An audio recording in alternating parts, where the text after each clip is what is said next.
Você acredita que o amor pode transcender a morte? Ou que a culpa é capaz de prender uma alma neste mundo? A história que vou contar hoje vai te fazer questionar tudo isso. Antes de começar, se inscreva no canal e ative o sininho para não perder nenhuma história arrepiante. E me conta nos comentários, de que cidade você é? E se alguma vez você já sentiu a presença de alguém que já partiu? Já ouviu vozes, sentiu cheiros inexplicáveis ou teve aquela sensação de que não estava sozinho? Comenta aqui embaixo. Eu leio todos. Agora, prepare-se para conhecer a história de Carla, uma mulher que viveu o amor mais proibido e intenso da sua vida. Quando o amante morreu de forma trágica, ela pensou que o segredo seria enterrado com ele. Mas todas as noites, pontualmente à meia-noite, ele voltava ao quarto. E o motivo dessa assombração vai virar sua cabeça do avesso. Carla tinha 42 anos quando conheceu o Dr. Tiago. Casada há 18 anos com Marcelo, um advogado workaholic, ela se sentia mais como uma funcionária da própria vida do que como uma mulher de verdade. A rotina era mecânica: acordar, cuidar dos filhos gêmeos de 15 anos, academia, casa, dormir, repetir, infinitamente. O casamento tinha virado uma sociedade fria. Marcelo provinha financeiramente e provinha bem, mas não havia mais toque, não havia mais olhares profundos, não havia mais amor. Foi numa consulta odontológica de rotina que tudo mudou. Dr. Tiago era o novo dentista da clínica, recém-chegado de São Paulo. Tinha 35 anos, divorciado, sem filhos, e havia nele uma leveza que Carla não via em ninguém há anos. Ele contava piadas durante o procedimento, perguntava sobre a vida dela com genuíno interesse. E quando olhava nos olhos dela, Carla sentia algo que pensava estar morto. Você tem um sorriso lindo, sabia? Tiago disse no final da consulta. Não era comentário profissional, era pessoal, íntimo, carregado de intenção. Carla sentiu o rosto esquentar. Saiu da clínica com o coração disparado de uma forma que não sentia há quase 2 décadas. Ela sabia que deveria esquecer aquele momento. Mas quando chegou em casa e encontrou Marcelo no home office, gritando ao telefone, sem nem olhar para ela, algo dentro de Carla se quebrou. Naquela noite, ela enviou mensagem para a clínica perguntando sobre tratamento estético dental. Era desculpa patética, mas precisava criar motivo para voltar. A resposta veio do celular pessoal de Tiago. Oi, Carla. Coincidência, estava pensando em você. Podemos agendar consulta, mas confesso que estou mais interessada em conversar sobre outras coisas além de dentes. Que tal um café amanhã? Carla olhou para aquela mensagem por longos minutos. Era a porta de entrada para um caminho perigoso. Podia simplesmente não responder, bloquear o número, fingir que nada aconteceu. Ou podia dizer sim. Café parece ótimo. Onde e que horas? Ela digitou antes que a coragem fugisse. O primeiro café virou almoço. O almoço virou jantares secretos. Em 3 semanas, Carla estava vivendo vida dupla. Com Tiago, ela se sentia vista pela primeira vez em anos. Ele perguntava sobre seus sonhos, sobre o livro que ela sempre quis escrever. Conversavam por horas sobre cinema, literatura, filosofia, coisas que Marcelo considerava perda de tempo. E quando Tiago a tocava, era como se cada célula do corpo dela acordasse de um coma profundo. 2 meses depois, dormiram juntos pela primeira vez. Foi num hotel discreto, numa terça-tarde. Carla chorou depois, não de arrependimento, mas de alívio. Alívio de se sentir mulher novamente, desejada, viva. Eu nunca vou pedir para você deixar seu marido, Tiago disse. Mas preciso que saiba que isso aqui é real. Estou me apaixonando por você. Eu também estou me apaixonando, Carla sussurrou de volta, mesmo sabendo que estava cavando um buraco cada vez mais fundo. O caso se intensificou nos meses seguintes. Encontravam-se 3, 4 vezes por semana. Carla se tornou mestre em mentiras, em criar álibis, em apagar rastros. Mas a culpa corroía por dentro. Olhava para os filhos no café da manhã e se odiava. Olhava para Marcelo e sentia nojo de si mesma. Mas não conseguia parar. Tiago tinha se tornado sua droga, seu escape, a única coisa que fazia a vida valer a pena. A tragédia aconteceu numa sexta-feira chuvosa de agosto.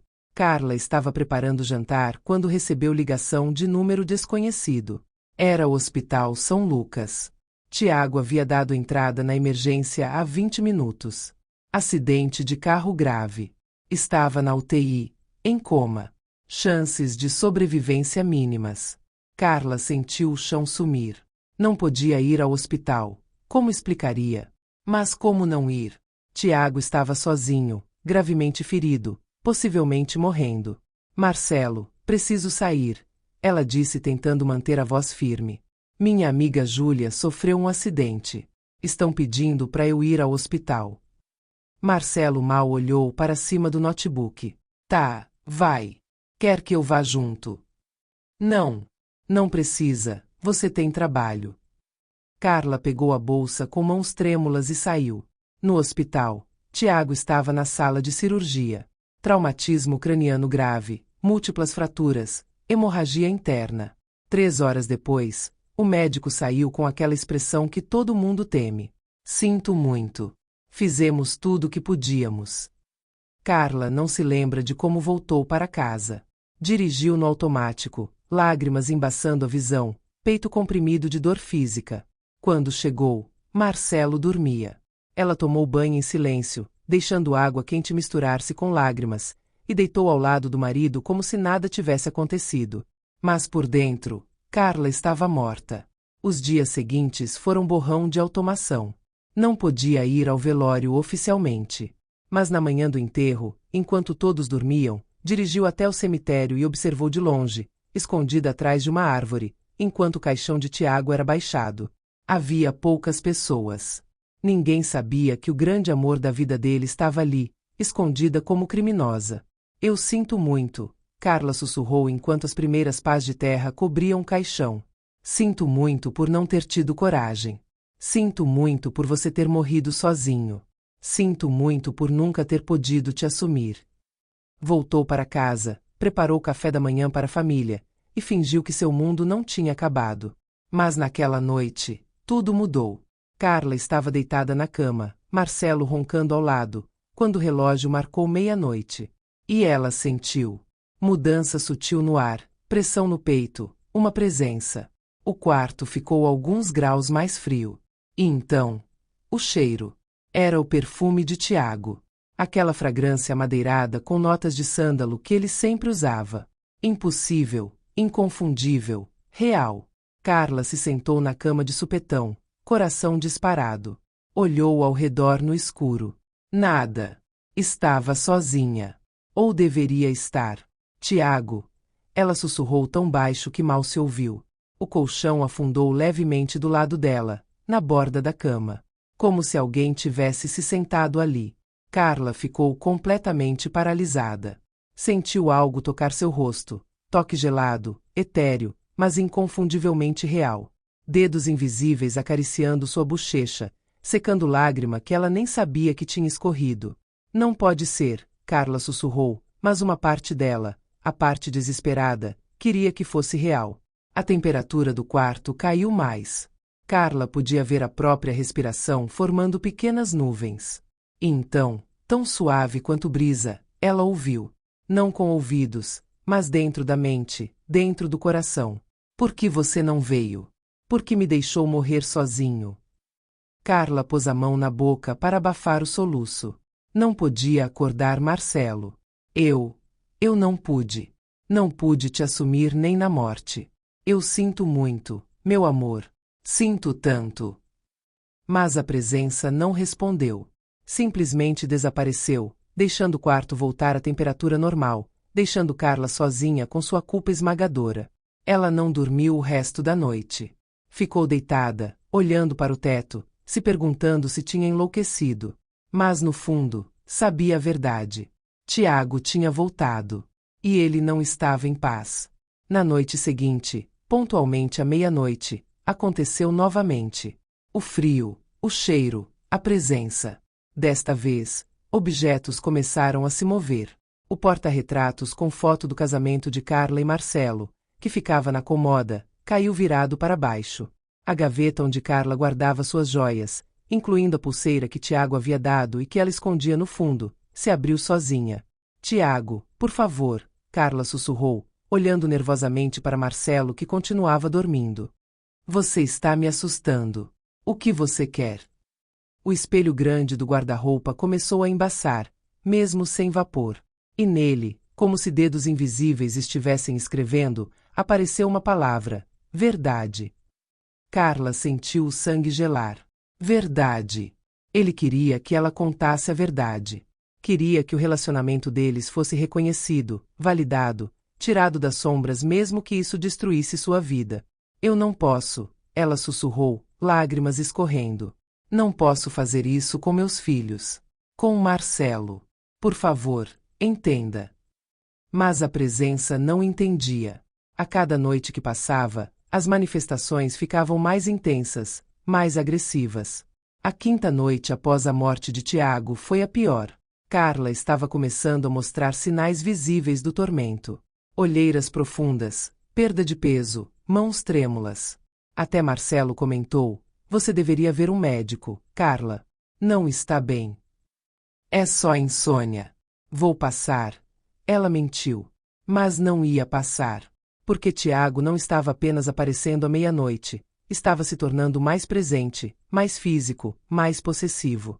Naquela noite, quando o relógio marcou meia-noite, Carla nem se assustou mais. Esperava por ele. Havia parte doentia dentro dela que até desejava aqueles encontros. Era a única forma de ainda ter Tiago perto, mesmo que fosse aterrorizante. Você veio, ela sussurrou para o escuro. A resposta veio na forma de sussurro gelado que percorreu todo o quarto. Eu nunca fui embora. Como eu poderia? Você é minha. Carla sentiu o colchão afundar ao seu lado. Sentiu o toque frio percorrendo seu braço, ombro, pescoço. Era como ser acariciada por névoa congelada, sem substância real, mas impossível de ignorar. Tiago, isso não está certo. Você precisa seguir em frente. Precisa ir para onde quer que as almas vão quando. Não. A voz dele ecoou com força, fazendo a cama tremer. Marcelo se mexeu, mas não acordou. Não vou a lugar nenhum até você admitir. Até você contar a verdade sobre nós. E se eu contar, o que isso vai mudar? Você vai ressuscitar? Meus filhos vão te abraçar?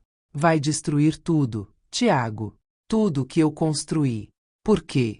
Para satisfazer seu ego ferido. A presença se afastou imediatamente. Carla sentiu mudança no ar, não mais apenas frio, mas raiva palpável, espessa como fumaça. Ego ferido. A voz dele estava distorcida agora, mais grave, ameaçadora. Eu morri amando você. Morri sabendo que nunca seria prioridade, que sempre seria o segredo sujo. E você nem teve decência de chorar por mim publicamente, de reconhecer que eu existi na sua vida. Objetos começaram a voar pelo quarto. Livros, porta-retratos, almofadas. O abajur acendeu e apagou repetidamente. Quadros caíram das paredes. E ainda assim, milagrosamente, Marcelo continuava dormindo. Ele nem sabe que estou aqui, sabe? A voz de Tiago sussurrou no ouvido de Carla. Posso fazer com que ele durma através de qualquer coisa. Porque ele é um zumbi, Carla. Vocês dois são zumbis nesse casamento morto. A única vez que você esteve realmente viva foi comigo. Isso não é justo. Você sabia no que estava se metendo. Sabia que eu era casada, que tinha filhos. E você disse que me amava. Disse que um dia teríamos coragem de ficar juntos. A voz dele quebrou, e Carla reconheceu não mais o fantasma raivoso, mas o homem vulnerável que ela amou. Você me fez acreditar que havia futuro para nós. E então eu morri esperando por esse futuro que nunca ia chegar. A dor na voz dele partiu o coração de Carla. Eu sinto muito. Sinto muito por ter te dado esperanças. Por ter sido covarde demais para escolher. Por ter deixado você morrer achando que era a segunda opção. O quarto ficou em silêncio absoluto. E então, Tiago falou novamente, mas sua voz estava diferente, cansada, derrotada. Eu só queria importar. Queria ter significado alguma coisa além de encontros secretos em hotéis baratos. Você significou tudo, Carla disse. Você me salvou de mim mesma, me fez lembrar que eu era mais do que só esposa e mãe. Me fez sentir desejada, vista, amada. E eu vou carregar você no coração pelo resto da vida. Mas não o suficiente para ser honesta sobre mim, Tiago concluiu. E Carla não tinha resposta. Porque era verdade. Nos dias seguintes, as manifestações continuaram, mas mudaram de natureza. Tiago não estava mais com raiva, estava negociando. E se você contasse para uma pessoa? Só uma. Alguém em quem confia. Só para que alguém além de nós dois saiba que o que vivemos foi real. Carla considerou. Sua irmã sempre foi sua confidente. Mas podia confiar nela com segredo desse tamanho? Eu vou pensar, ela prometeu. Mas antes que pudesse decidir, o universo decidiu por ela. Foi numa terça-tarde. Carla estava na sala quando a campainha tocou. Era uma mulher que ela nunca tinha visto, por volta de 30 anos, cabelos escuros, olhos vermelhos de chorar. Você é Carla? Sim. Posso ajudar? Meu nome é Renata. Eu era secretária do Dr. Tiago. A mulher começou a chorar. Ele morreu há 2 semanas. Estava organizando as coisas dele quando encontrei isso. Renata estendeu um envelope. Dentro, havia carta. Escrita à mão. Endereçada a Carla. Com mãos trêmulas, Carla leu. Meu amor, se você está lendo isso, é porque eu já fui. Escrevi esta carta há 3 dias, quando recebi o diagnóstico. Tenho um aneurisma cerebral. Pode romper a qualquer momento. Tenho 70% de chance de morrer. Estou apavorado. Carla. Não de morrer, mas de morrer sem você saber o quanto significou para mim. Você foi a melhor parte da minha vida. Entendo por que não pode me assumir. Entendo, e perdoo. Só quero que saiba que não me arrependo de nada. Você me fez feliz. Tiago. Carla caiu de joelhos, a carta tremendo em suas mãos. Ele sabia. Tiago sabia que ia morrer. E tinha tentado se despedir. Ele pediu para eu entregar isso pessoalmente se algo acontecesse, Renata explicou, também chorando. Ele disse que você era especial. Era complicado, Carla conseguiu dizer entre soluços. Renata se abaixou e segurou as mãos de Carla. Ele te amava. Eu via isso nos olhos dele. Não julgo você. Ninguém deveria julgar.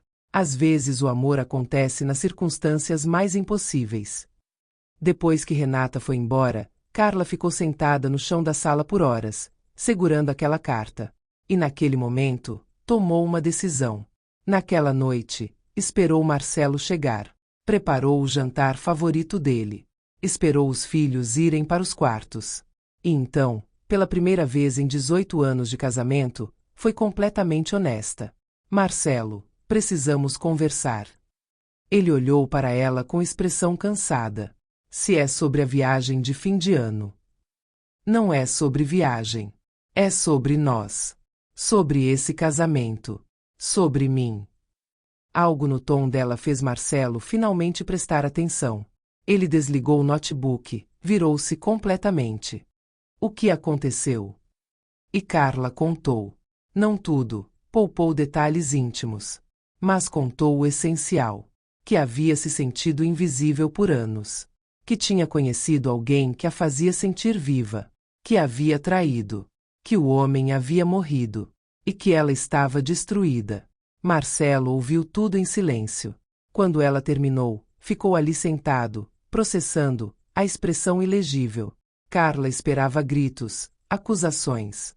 Mas o que veio foi pior, decepção silenciosa. Quanto tempo? 8 meses.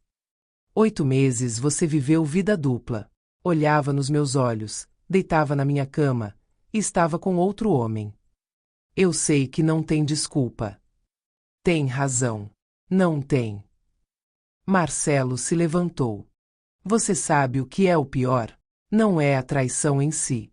É que eu nem estou surpreso. É que uma parte de mim sempre soube que havia algo errado. Mas era mais fácil ignorar, mergulhar no trabalho. Marcelo. Não. Eu preciso processar isso. Preciso pensar. Vou dormir no quarto de hóspedes. Amanhã a gente conversa. Naquela noite, pela primeira vez em semanas, Carla dormiu sozinha.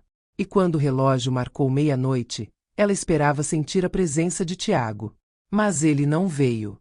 O quarto permaneceu com temperatura normal. Não havia cheiro de perfume. Não havia toque gelado. Tiago. Ela chamou baixinho. Você está aí? Silêncio. Eu contei. Eu disse a verdade. Não para todo mundo, mas para a pessoa que mais precisava saber. Você pode ir em paz agora? Mais silêncio. E então, tão suave quanto pluma, ela sentiu um último toque no rosto.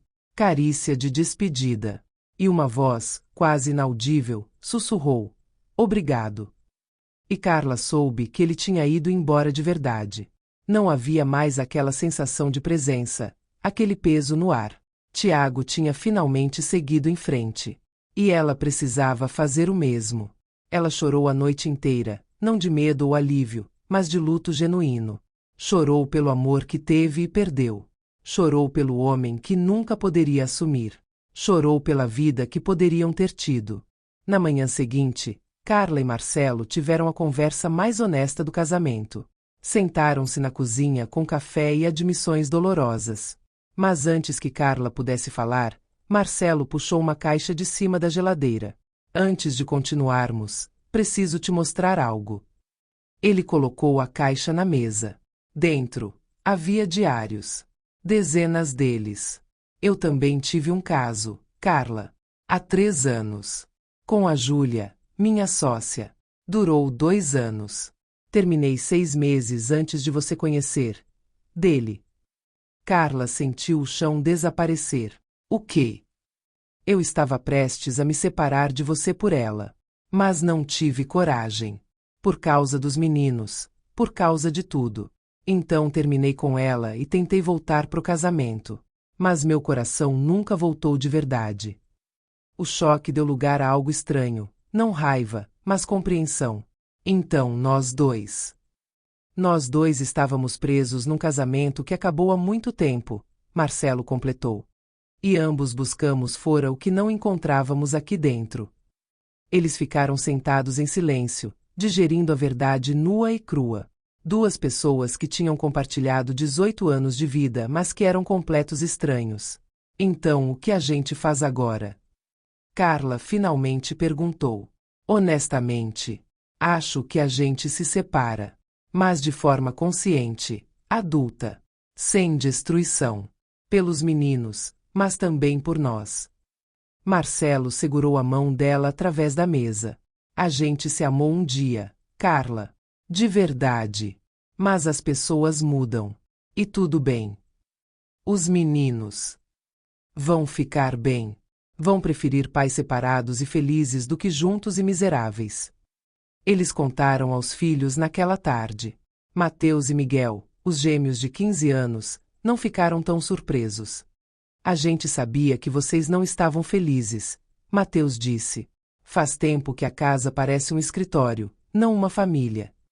Vocês vão se divorciar? Miguel perguntou. Sim, Marcelo confirmou. Mas isso não significa que paramos de ser família. Significa que estamos reorganizando como essa família funciona. E vocês dois vão ficar bem? Mateus perguntou, olhando de um para o outro. Carla olhou para Marcelo. E pela primeira vez em anos, ela viu não um estranho, mas um companheiro. Alguém que tinha compartilhado 2 décadas da vida dela. Pai dos seus filhos. Não mais seu amor, mas ainda alguém importante. A gente vai ficar bem. Todos nós vamos. O processo de divórcio foi surpreendentemente amigável. Dividiram os bens de forma justa. Custódia compartilhada, embora os meninos já fossem velhos o suficiente para escolher. Marcelo comprou um apartamento perto da casa. Carla ficou com a residência familiar. E algo inesperado aconteceu 6 meses após o divórcio. Carla estava no supermercado quando esbarrou em alguém. Desculpa, eu não estava olhando. Ela começou, então olhou para cima e congelou. Era a Júlia, a mulher com quem Marcelo tinha traído. Elas se olharam por longos segundos, o ar pesado. Carla, Júlia disse finalmente. Eu não sabia que você fazia compras aqui. É perto de casa. Então, surpreendendo a si mesma, Carla perguntou: quer tomar um café? Júlia piscou, chocada. Você quer tomar café comigo? Por que não? Acho que temos coisas para conversar. Sentaram numa cafeteria próxima, duas mulheres que deveriam ser inimigas, mas que estavam cansadas de guardar rancor. E Carla, pela primeira vez, contou sobre Tiago. Sobre o caso dela. Sobre a culpa, a assombração, a descoberta de que Marcelo também havia traído. Então você não me odeia? Júlia perguntou, incrédula. Não. Como eu poderia? Eu fiz a mesma coisa. Carla tomou um gole do café. Você ainda ama o Marcelo? Júlia corou. Sim. Mas ele deixou claro que não vai voltar. Que precisa focar nos filhos. Dê tempo a ele, Carla disse com sinceridade genuína. Ele te ama. Eu sei disso. Mas ele está processando muita coisa. Seja paciente. Por que você está sendo tão gentil comigo? Júlia tinha lágrimas nos olhos.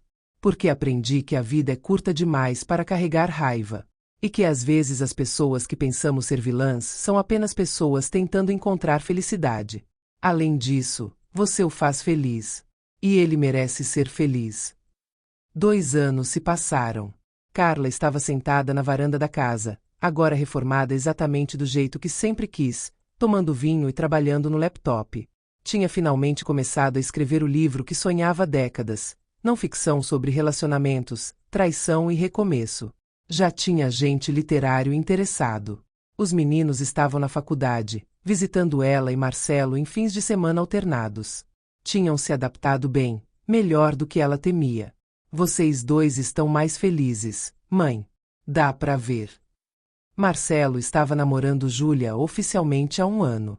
No início foi estranho, mas Carla tinha feito as pazes. Até jantaram juntos algumas vezes. Não eram amigos, mas havia respeito mútuo.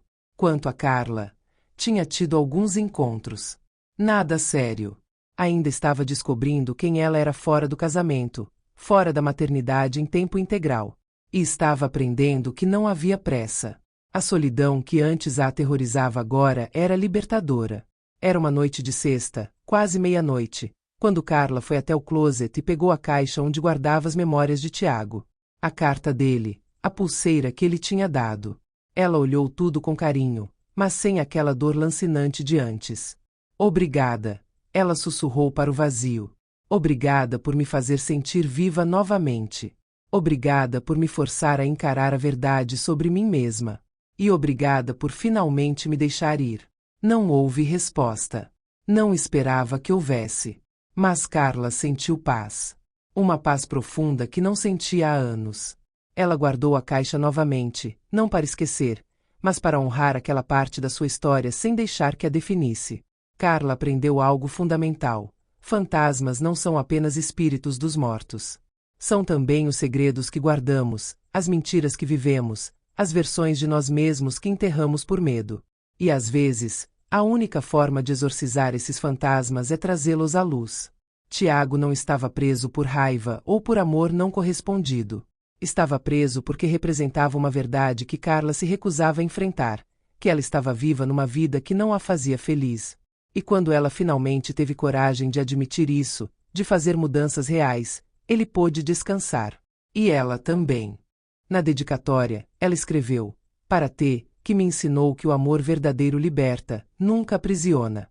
E para M, que me ensinou que honestidade tardia ainda é honestidade. Obrigada por me ajudarem a encontrar quem eu realmente sou. O livro foi lançado 8 meses depois e se tornou um sucesso inesperado. Carla começou a receber mensagens de mulheres, e homens, de todo o país, contando suas próprias histórias de casamentos mortos, casos secretos, culpa esmagadora. Ela percebeu que sua experiência não era única, era universal. Milhares de pessoas viviam em prisões emocionais, fingindo felicidade, morrendo por dentro. Mas a mensagem mais impactante veio de um e-mail anônimo, 3 meses após o lançamento. Carla, meu nome é Sofia. Você não me conhece, mas eu conhecia o Tiago. Muito bem, na verdade. Éramos primos. Ele me contou sobre você nos últimos meses de vida. Disse que tinha encontrado o amor verdadeiro, mas que era impossível. Eu vi o quanto ele sofria, mas também vi o quanto ele era feliz quando falava de você. Depois que ele morreu, fiquei com raiva de você. Achei que você tinha usado meu primo, que não tinha dado valor ao amor dele. Mas agora, lendo seu livro, eu entendo. E mais importante, eu perdoo.